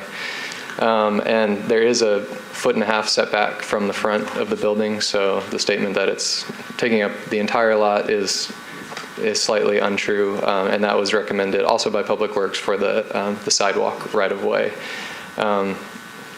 So I would we would, we would, no matter what, continue to work with every department to ensure that as this moved from preliminary to final, that we were meeting all safety codes, all building codes, fire codes, and exceeding those to quell the fears of any public safety issues on this particular alley. So, thank you again. Thank you. Public hearing is closed. Commissioners, let's begin this with Commissioner Dalton. I have no comments on this one. All right. Let's go to Commissioner Haynes. No comments. No comment. Commissioner G. I can count on you, I know. Just as you can count on me. I've got a couple of questions, maybe one for the applicant, related to what in the 3D model. Oh, sorry, before I ask you this question, I want to verify. This is not in the historic zoning overlay? Correct. It's not. Is it, and it's not directly adjacent to? Correct. Okay, thank you. Question for the property owner is, and this is somewhat of a code question to be aware of, because the current plan appears like you may be planning on having windows along the south facade up above, which appears to also be right on the property line. And I don't know if you've addressed that with the codes department or not, and there's ways to do it, but they're quite costly, and you very well could have a block wall right next to you someday as well. And I was just curious if you've addressed that. Yeah, definitely.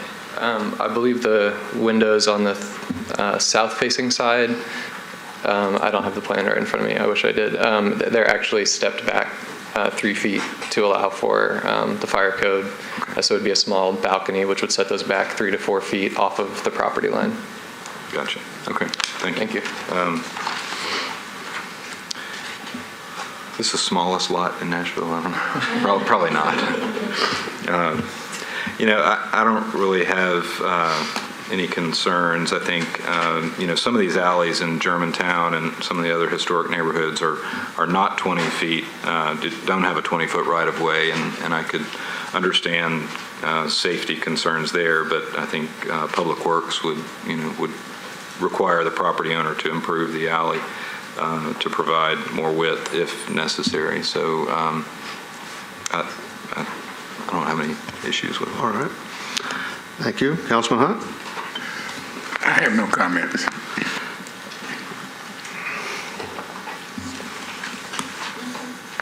I'm just trying to figure out which person I want to call on this. I guess we'll go with Commissioner Farr. I actually don't have any comment either. Wow, there you go. I give you your big chance. All right. Andre? I think this is pretty creative and fabulous. I do want to remind everybody that we spent some time in Germantown trying to cut back on truck radius and things that would bring things more to the corner. And with the 20-foot alley and the other departments weighing in and saying it's safe enough, I trust their judgment. And I think the Peacock Building and the others that do come up close to the corner is an asset, and it does, in a way, slow traffic. And we had big discussions about that many years ago when we were working on the allowance to bring things to the corner. So I think it's a creative use of a tiny site, and I think other projects around it will bring us the kind of development that area can use. So I'm excited about it. Mr. Vice Chairman? I'll move approval. Chairman? Well, I'm not quite ready for a motion yet. I just had a quick question. Yeah. I'm sorry, Andre, were you finished? There was the question by one of the speakers about runoff, and it looks like Water Services has approved this. Could you go to the photograph of the site, just the street photograph?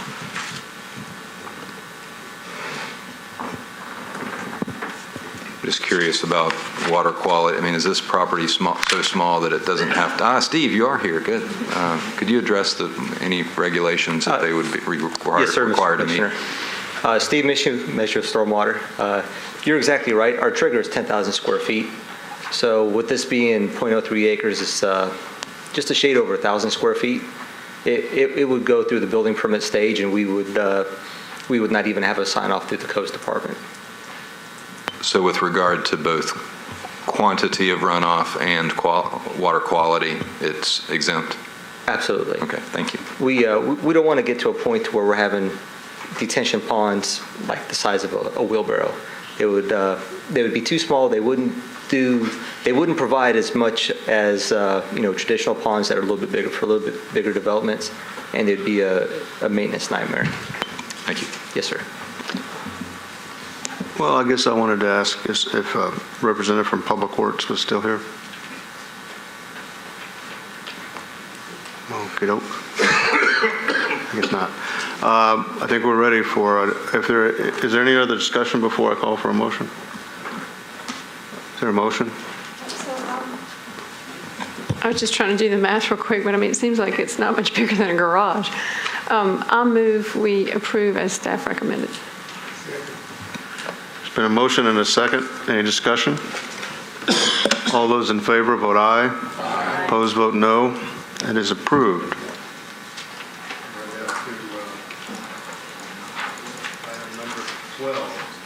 Item number 12. Is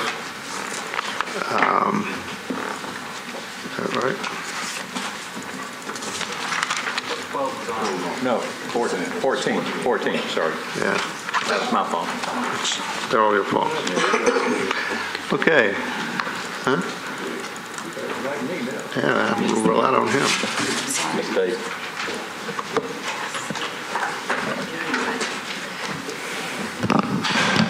Hello, my name is Carrie Logan. This is item number 14 on your agenda, and this is a request to rename 28th Avenue North and 31st Avenue North to Ed Temple Boulevard. The slide in front of you shows the map that was this request to rename would extend from the existing Ed Temple Boulevard from Jefferson Street to West End Avenue. The street naming procedure, the street names can only be changed by council ordinance, and the planning department is required to notify all of the property owners on the street that is proposed to be renamed and give them the opportunity to provide written comments in support or in opposition to the proposed name change, many of which you've received this week through our comment procedure. Properties having a mailing address in the section to be renamed will continue to receive mail for the old street name for 1 year, and that's the amount of time that they have to notify persons and entities that they correspond with of the changing address. There are approximately 308 properties on this 1.85 mile segment. 235 of these properties will need to change their address, while the other 73 have an address on another street. There's a mix of civic uses, commercial uses, and residential uses along the portion that would need to change their addresses and all their correspondence of those 235. Though those, I'll point out that those are the number of properties. So some of those may be apartment buildings or strip shopping centers, something of that nature that would have multiple addresses for each one of the properties. And part of this ordinance is also to amend Title 13 to allow a street to be named after a living person as long as it's the extension of a street that's already named for that same person. But the Planning Commission doesn't make recommendations to the Metro Council for amendments to Title 13 of the code. So as outlined in the staff report, staff received recommendations from reviewing departments, including Emergency Communications Center and the Metro Historical Commission, and the various reviewing agencies have not stated any compelling reasons for approving or denying the name change, nor does the name change further any public policy goals related to planning, and therefore planning staff recommends that the Planning Commission make no recommendation to the Metro Council. Thank you. This item is open for public hearing. Again, we will hear from the applicant, which is Councilman Maynard. We will not hear from council members who've already spoken. Thank you, Mr. Chairman. Thank you so much for the commission, Councilman Hunt. It's a pleasure to see you as well. This serves as the 50th anniversary for Coach Temple when he last was. Wait just a minute. I'm supposed to say that you have up to 10 minutes and can Reserve 2 minutes for rebuttal. Thank you, thank you. 2014 serves as the 50th anniversary for Ed Temple, who was the most successful coach in Olympic history in the United States. He has won more gold, silver, and bronze medals than any other coach in the history of the United States. And this serves as the 50th anniversary of the last time that he was the head coach of the United States women's Olympic team. And because 2014 is so significant, I received some emails from community leaders stating that they wanted to extend Temple Boulevard from just those 3 blocks from Jefferson Street all the way to West End Avenue. I then met with those community leaders the next day for dinner, and they told me about their idea and their desire. I told them I was not sure we could do that because Ed Temple was still alive. So the very next day I went to John Cooper, who is the director of the Metro Council. I talked to him about how could you make this happen. He said to me we would have to make an exception and change the code, and then we could limit it to just those persons who already have a street named after them, and then just extend it. And we could only think of one person who that would apply to, Ed Temple. That same day that I talked to John Cooper, which is the day that followed my meeting with the community leaders, in the office of the Metro Council, which I was when I met with John Cooper, I called Council Lady Edith Langster that day. And I want to go on record to say that. I called her the same day I met with John Cooper, and I explained to her that I had a meeting the previous day and that I talked to John Cooper about renaming or extending the entire street. She stated to me she was not prepared at that time to say yes or no. She said she had some concerns. Her main concern is that she said she wanted to allow the next council person who would be elected in 2015 to make the decision as to whether that street should be renamed. I said to her, we're time sensitive because 2014 is the 50th anniversary and they wanted to honor Ed Temple. I later then talked to Council Lady Langster, and she stated to me that she did not agree for the legislation. So I went to those community leaders and I expressed to them what happened. I said, I met with Council Lady Langster, I met with John Cooper, there was no legislation drafted, no legislation filed at all. I want to say that for the record. There was no legislation filed, no legislation drafted. I then called Council Lady Langster, we talked, she said, I declined to sign it. I then told her that the community leaders who had talked to me said they still wanted to go forward because they thought this was significant and very important. I then contacted Councilman Linnell Matthews. I spoke to him. I told him about the situation. He then said that he wanted to co-sponsor it because he had read some articles as well. There was an article at the Tennessean, some emails that come to the council stated we need to honor Ed Temple by extending it. So after that, we did then go to John Cooper. He then drafted the legislation and we did file it. I called, like I said, I talked to Council Lady Edith Langster twice before any legislation was drafted or filed. I want to talk about the policy. The change is limited only to persons who are alive, who have a current street or portion of the street named after them. And so this policy that we're changing, or the change to the code, I did my research, only applies to Ed Temple. So you're not setting a precedent that you will have all of these people who are alive or others who support them that have streets named after them. I would like to also give you these stats. 427 citizens who live in Davidson County have signed a petition. 427 have signed a petition in support of this legislation. 292 citizens have written letters or sent emails to Metro Council persons. Let me read that number again. 292 in support of this legislation. The co-chair, Bo Roberts, who is co-chairing raising money for the statue for Ed Temple, he signed a petition and sent a letter to the council in support of this legislation. And he believes that Ed Temple Boulevard should be extended. Tennessee State University alumni have created Tennesseans for Ed Temple. This entire Tennessee State alumni have created this. Finally, I would like to let you know that at our last council meeting, I spoke with several council persons who were concerned by the number of property owners who would be impacted by this change. And they stated that they had a concern about that because there were so many people who were impacted. Based on that, I then instructed John Cooper, the director of Metro Council, to draft an amendment that will take Ed Temple from Jefferson Street only to Charlotte. That way, we then avoid 31st Avenue, where most of the properties are.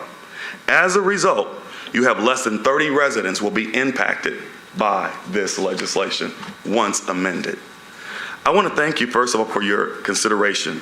And I just want to say to the commission that I have never been before you to challenge a district council person in any manner that they had regarding a zone issue. I've never in 7 years appeared here to either be against a council person in their district. What happened here is that some community leaders wanted to honor Ed Temple. And I wish that we would look at this and say that this is important that we honor the most successful United States Olympic coach in the history of our country by extending Ed Temple Boulevard from Jefferson Street, once amended, to Charlotte. But as you take action today, from Jefferson Street all the way to West End. In my closing, there may be other individuals who are alive or dead who may deserve to have a street named after them.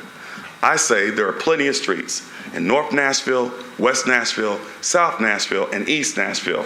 Now we could pick those streets and honor those individuals who have had a significant impact, whether it be civil rights, arts, sports, medicine, political, you name it. There are plenty of streets throughout this entire great city and county that we could pick to name those persons who we deem to be honored. Thank you for your time. I'd like to reserve 2 minutes for rebuttal. All right, that'll be fine. Thank you. Are there others who wish to speak in support of this item? If there are, please come forward, and you will have 2 minutes. Give us your name and address. Good evening. My name is John Little. My address is 657 Royal Crest Avenue.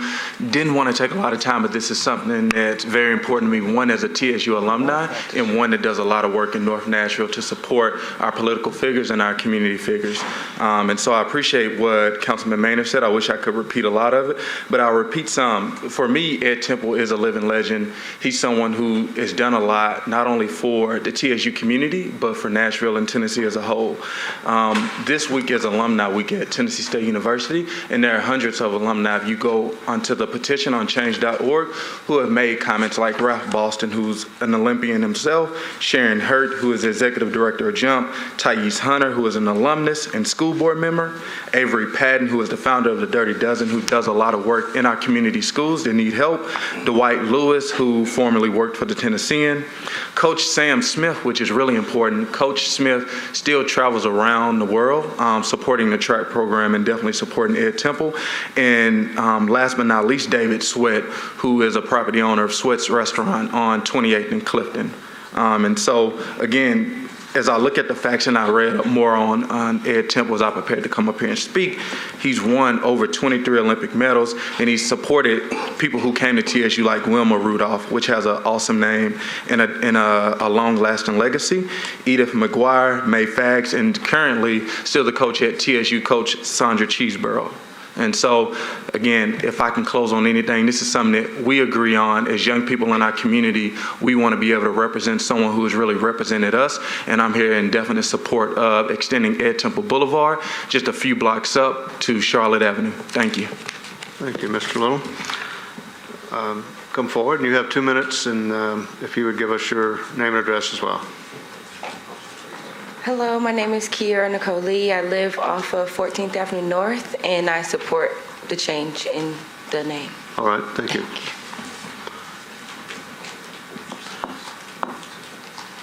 Hello, my name is Jamaica McGill. I live at 133 Bell Valley Drive, 37209, and I am in strong support of this bill. I'm originally from Washington, D.C., and I came down here for education. I went to Fisk University, so I've lived in this community. I've also worked on a number of projects, and I've never felt so much passion for something as renaming the street of Ed Temple Boulevard. It's something that it's most definitely welcomed in our community because we need to revere those who have paved the way for so many students who have come here for education and seen the change in a movement and that we can grow with. And in District 21, where I also help out with a lot of education, I feel the need for a lot of the students that I work with to recognize a name that is synonymous with such great things like winning over 23 Olympic medals, for being inducted in many different Hall of Fame. So with that being said, I am in strong support of extending Ed Temple Boulevard. Thank you. Thank you. No one else is in support, then I would like to ask those who are opposed to come forward at this time. And if there are several, if you would line up, since we have 2 minutes each only, if you line up behind each other. Thank you, sir. If you'll give us your name and address. My name is George T. Brooks, Sr. I live at 4516 Clarksville Highway, Nashville, Tennessee. I serve as pastor of the St. James Missionary Baptist Church located at 600 28th Avenue, right in front of Delaware Avenue. I've been there 30 years as pastor. The church has been in this location 65 years, has been a very strong part of the Nashville community. I am in opposition, first of all, because there are other persons who could be considered if we are going to rename the street. The influence as a track coach did not change Nashville the way many others have who live or have lived in Nashville. We have to ask ourselves, is Nashville a better place to live because Ed Temple was track coach? There are persons who never ran track, never even went to Tennessee State University, who have made Nashville a better place to live.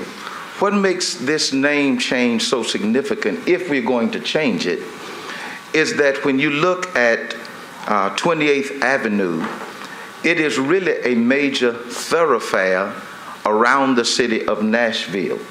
If we're going to rename it, let's name it in honor of someone whose influence covered Nashville, because Ed Temple is already honored where his greatest influence is, and that is around Tennessee State University. I had a vote on Sunday with members of our church. I see about 300 people in worship on Sunday. We had no one who wanted the name change, so we are in opposition. Thank you, sir.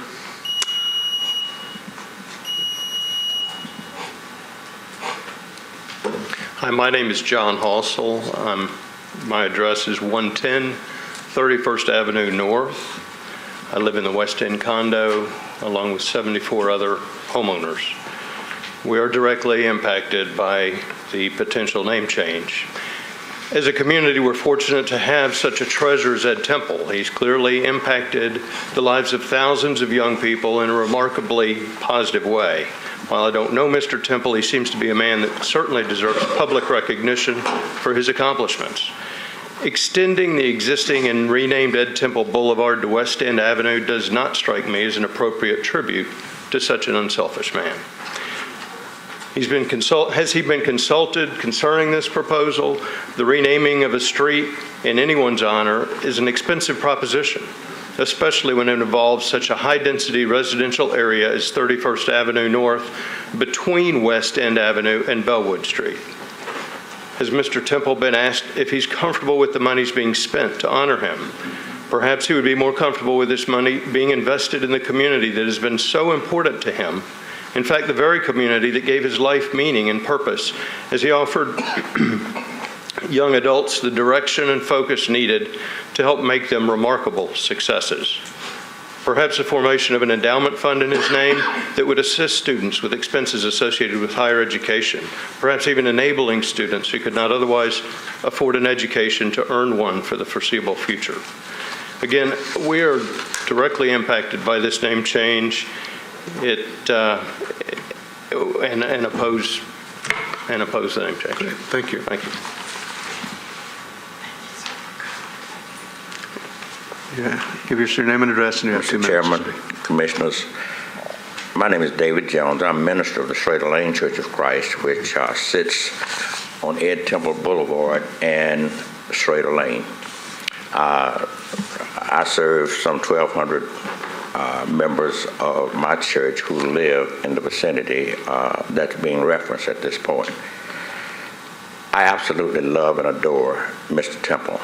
He started his athletic career at my old high school, the Nashville Christian Institute, where I graduated.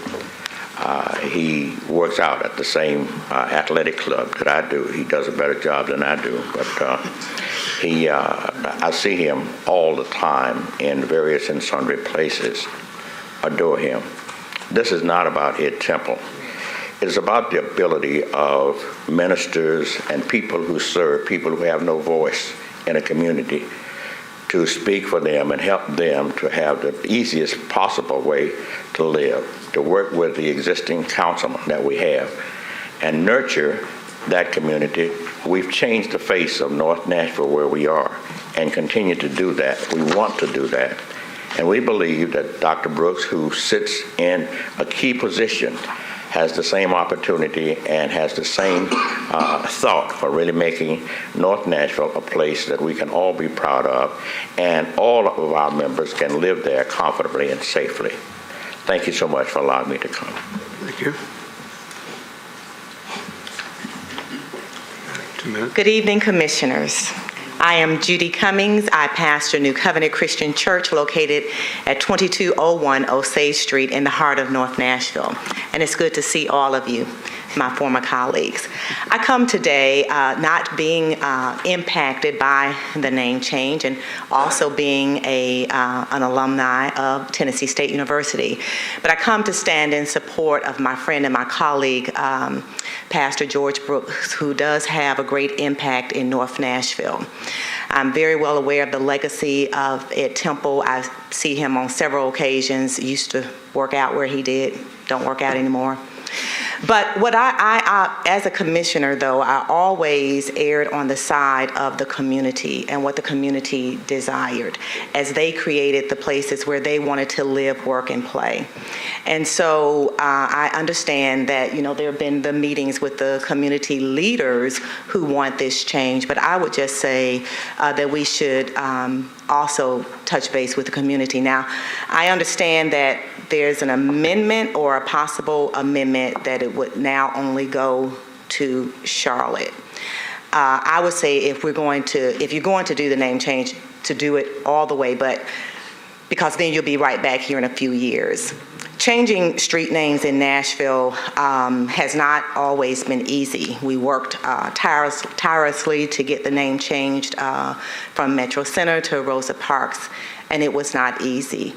And certainly she was worthy. So it's not about worth, but it is about the community working together and agreeing about what they want for their community and working hand in hand with the councilperson who represents, along with the at-large councilperson, working together is what I would like to see. Thank you very much. Thank you, Commissioner.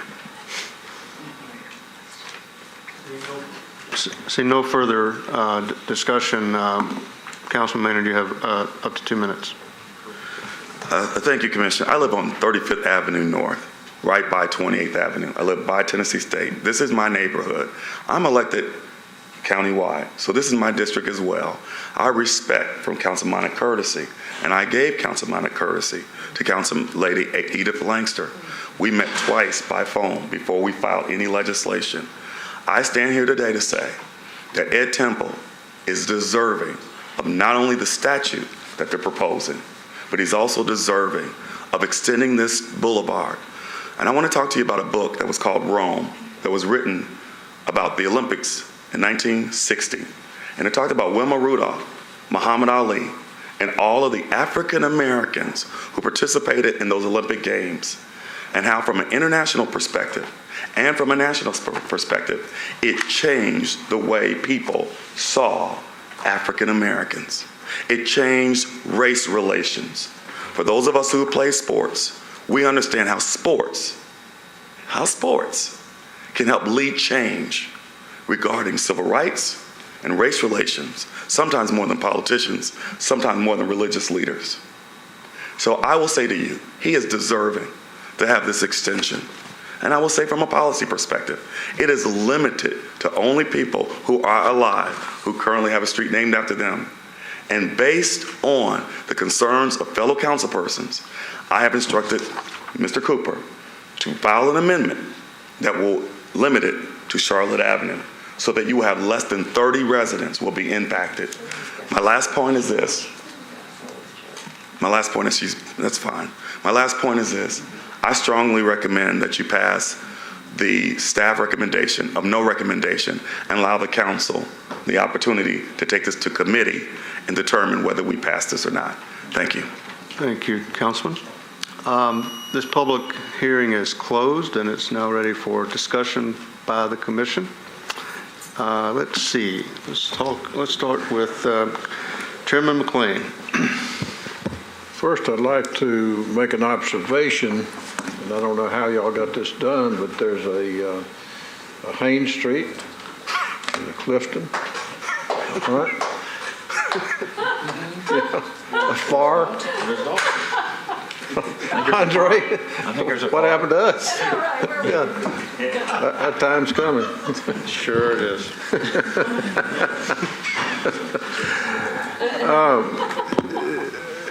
In all due respect to both Councilman Matthews and Maynard, I respect very deeply. Worked with them through the years, and has nothing to do with the personal thoughts. But if I was a resident, with even one resident, or whether it's 30 residents or whether it's 213, to have to change driver's license, passports, notify your credit card company, your bank, your business cards, letterheads, and magazine subscriptions, I think it's just an onus that I can't vote for. I think Ed Temple, I've known of him, never met him, but I've known of him, and I know that he is a well-respected and certainly had a wonderful career and has impacted many athletes. But that's not the issue. I mean, he's already a portion of the already named for him.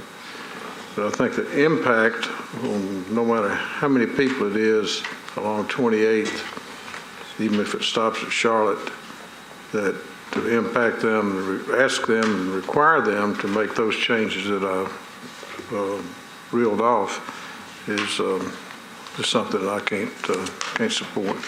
Sorry. Thank you. Councilman Hunt?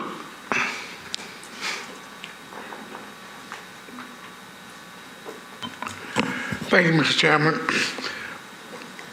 I want to say I appreciate what's going on. However, the sponsor conveyed to me that he supports the staff recommendation of no recommendation, and I'm going to honor the sponsor's request and take no action as well on this bill. However, because of my admiration for Coach Temple, I know him, I've talked to him quite several times throughout my life, I will definitely make a donation to his statue on September 30th. So right. I will take no action on this particular bill. Thank you. Andre? Well, my family and I believe that Coach Temple is one of the United States of America's unsung heroes. I think his story of talent, persistence, courage, and wisdom and humanity need to be retold across this country for generations. His work with Title IX affected all American women athletes and sets an example for equality and athleticism around the world. Any success advancing equality, no matter the field, affects equality in all sectors of society. All of that being said, I agree with the staff recommendation that this is a decision that I think even adding the Temple family, the community, Metro Council can make. And so I think I would probably look forward to hearing their choice. Oh, I'm sorry. Commissioner Farr.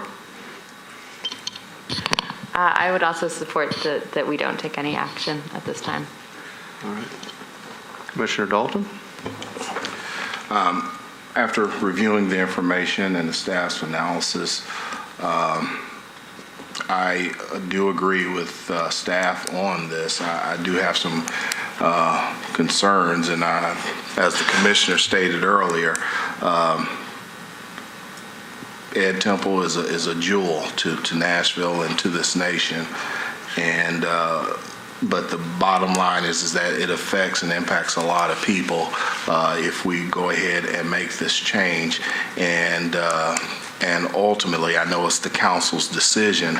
Nonetheless, I can't support this as it is today. And I do have one question of staff. And should we accept staff's recommendation, exactly what's the process from there? Okay, let me try and clarify exactly what situation you're in, because we've been kind of talking back and forth on the rules, and it's our interpretation with advice from legal counsel that you now have a quorum of 7 people. Therefore, in order to pass any action, it takes 4 votes out of 7. There was some question about whether or not you had 8 or 9 at one point, but right now you have 7 people. There's 4 votes. If you take no action, and it's important to understand this, then the effect of taking no action or recommending nothing would be at the end of 30 days of referral, then it's deemed to be approved by this commission. So if you can take no action. If you wish, and there were comments to advise against doing this, then you would need to take a motion to make that recommendation. Otherwise, your no recommendation, no action would be deemed to be a recommendation for approval. Let me ask a follow-up on that process question, if I could. I think our rules require that if there's a quorum that we can pass a motion with the majority of those present and voting. Is that right? Yeah, the way the rules read is that it takes a majority of the quorum, and so the question was, what exactly was the quorum? So it's 4. It's 4. It takes a majority of 7. You have a quorum of 7 right this moment. Yes. All right. So the impact of following the staff recommendation would be to essentially approve. Okay. Is that right? Well, that's why I wanted to clear that up. Yeah. Right. I mean, staff made no recommendation, and I know we advised you to make no recommendation, but I did want to clear up that would be the effect of that, and that was not something I don't think we'd thought through. Stuart, this may be what you just said, but I didn't hear you. So if we took no action or voted for it, it would go through with the normal number of votes at council. This does not affect the number of votes. Either case, it's still going to be 21. It still is 21 votes. In this case, this is not a 27 vote requirement.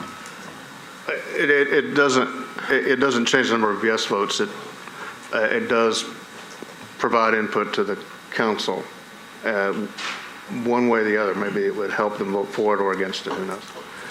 But it doesn't change the number of yes votes. Councilman Dalton?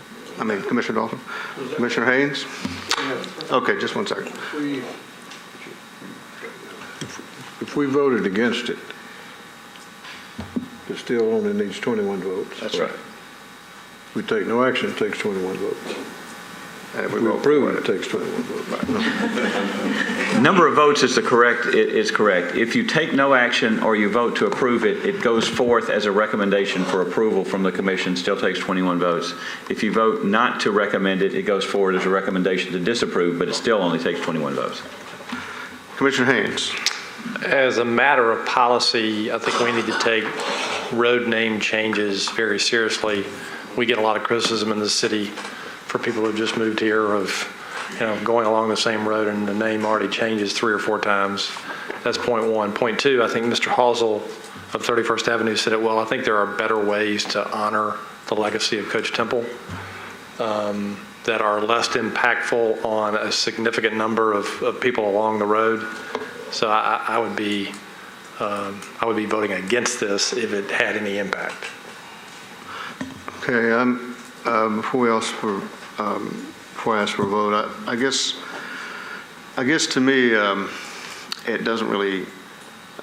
It's not that important whether or not it takes 15 votes, 21 votes, 27 votes. But it's important that we do our best to make the right recommendation. And I'm looking at these names on this ordinance, which is current law, of Gail Ray and Carney Patterson and Charlie Tygart, and I believe I was a co-sponsor. I believe it was unanimously passed by the council for good reason.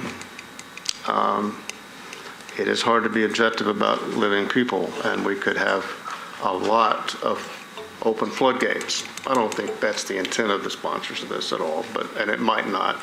I'm just pointing that out. There was a reason why why we actually have that. And I guess as a lawyer, I have a little problem voting to override that ordinance, which would be, in my mind, an effort, without actually saying we're killing the ordinance. It would be an effort at implicitly repealing the ordinance, which is disfavored, of course, in the law. And even though I think everybody can make a good case on both sides and has made a good case, can't vote for it today myself. Mr. Chairman, I'd like to make a motion. That motion would be to disapprove. Second. Any further discussion? I just want to bring it up back to the planning discussion, regardless of, for example, if we were planning this road, to your point, it already has 3 names, and would this be a better plan to have it all one name all the way to West End? I mean, but then you've got Blakemore on the other side. I mean, where do you start and stop? But if that's what our charge is from a planning description, then should we be consolidating street names and saying, let's extend Ed Temple all the way to West End and get rid of at least 2 intermediary stops that are different names? I mean, I'm sort of devil's advocate. I just want to say it because we are the planning commission and we're talking about planning. That's just a point and to consider, and if it ever goes into the future. Let me add to that. I don't think correcting past mistakes necessarily is the right planning decision. Well, that's obviously, it sounds like. Other comments, thoughts? There's a motion before us that we disapprove this this ordinance, this pending ordinance. All those in favor, raise your hand. All those opposed? And was that 4 votes? 5. All right. 6, I think, or we haven't had anything. No action. Oh, okay. 5 and 2. 5 and 2 abstain, so it is not approved. We move on then to the historic zoning report, and I believe Hunter had an unfortunate situation in terms of he had to leave. Family thing, something he had to do. Moving on to Board of Parks and Recreation report. Greg's not here. Greg's, okay. Executive Committee report? None. We've already accepted the director's report, and we have a legislative report if there is one to be given. Councilman Hunt. I guess the last thing we looked at was we were able to finalize the contextual overlay plan. It went over pretty good. So now we have both the contextual overlay plan completed as well as the duplex bill. So I'm glad that worked out pretty good. Thank you. Thank you. I appreciate that. What was the vote on that contextual overlay bill? Excuse me? What was the vote on the contextual overlay bill? I'll have to call you. It's overwhelming, though. It's overwhelming, yes. We had at least 30 votes.